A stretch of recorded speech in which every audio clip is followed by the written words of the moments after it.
Today we talk about how can you add your birthday on your Lezhin comic app. We go to figure out the solution or know how you can do that in your app. So all you have to do, so you just go above this sign, click on it here.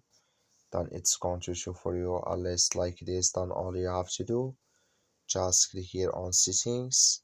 So then it's going to take you to next here. Then all you have to do, just click here on account.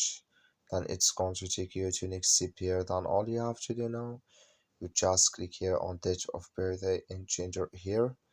Then you come here to agree to privacy policy, clicking this sign. So when you just click in this sign, click here on date of birth here. So then here can you add your birthday in this list here. Then you click here on OK. Then it's going to add with you. That's all you have to do. Thank you for watching. Don't forget to support us by liking, subscribe.